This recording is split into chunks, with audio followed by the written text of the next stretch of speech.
Saludos, es Erika Fontalvo, directora del diario El Heraldo desde Barranquilla. Ni las remodelaciones permanentes de su gabinete, en 8 meses relevó a 30 ministros, ni el respaldo de sectores del Congreso, que con sus votos le permitieron salir avante de 2 mociones de destitución o vacancia, han librado al presidente de Perú, el sindicalista Pedro Castillo, de la gravísima crisis que hoy lo tiene contra las cuerdas. Su gobierno aparece seriamente cuestionado por la incapacidad e inexperiencia demostradas para enfrentar problemas socioeconómicos muy complejos que han derivado en los últimos días en violentas protestas, bloqueos viales, enfrentamientos con la fuerza pública y ataques contra sedes oficiales. Lamentables hechos que dejan hasta ahora 6 muertos y decenas de heridos. Los peores pronósticos sobre la ingobernabilidad en la que el dirigente de izquierda iba a hundir al país tras vencer por un estrecho margen a la controvertida congresista de derecha Keiko Fujimori en las elecciones más polarizadas de la historia reciente de Perú, se han venido cumpliendo al pie de la letra.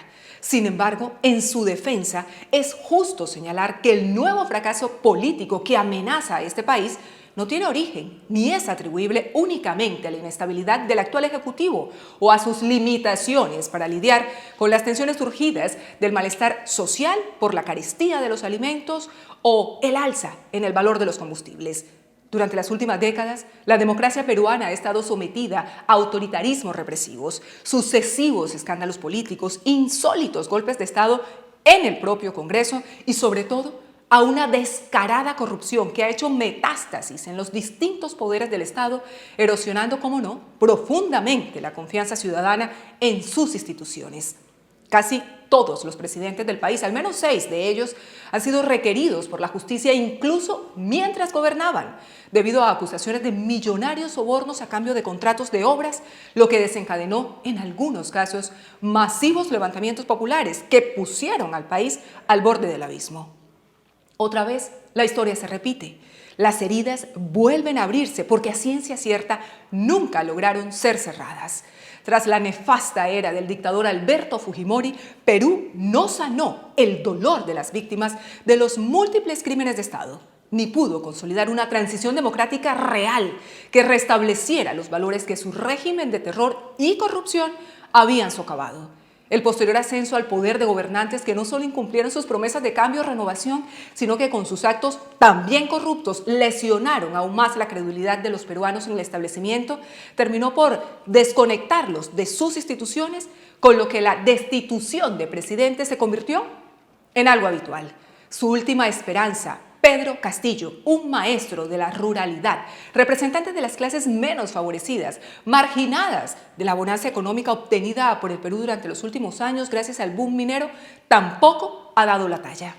Tras una serie de nuevas salidas en falso, entre ellas un toque de queda que debió levantar horas después, presionada por una impresionante movilización ciudadana en las calles, crecen las voces que demandan su salida del cargo.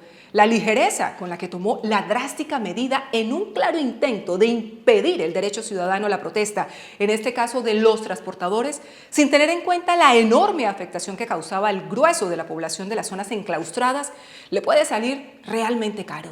Sus excusas, porque ya las ha pedido, llegan tarde y no convencen. Tampoco lo hace el aumento de salarios anunciado para mitigar el descontento popular por la galopante inflación que ha precarizado aún más la situación de trabajadores informales con apenas ingresos para sobrevivir.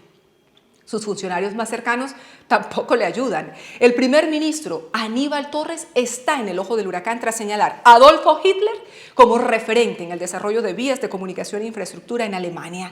Indignante declaración que ofende a las víctimas del dictador fascista y genocida. La pérdida de aliados políticos y el respaldo ciudadano entorpece el futuro de Pedro Castillo y de su gobierno. Tiempos de crisis tan convulsos como los actuales ponen a prueba a los verdaderos líderes, capaces de asegurar estabilidad, alcanzar consensos y ofrecer salidas viables. Un escenario sensato y coherente del que hoy Perú, inmerso en una deriva populista, luce bastante distante. Desde El Heraldo, seguimos en contacto.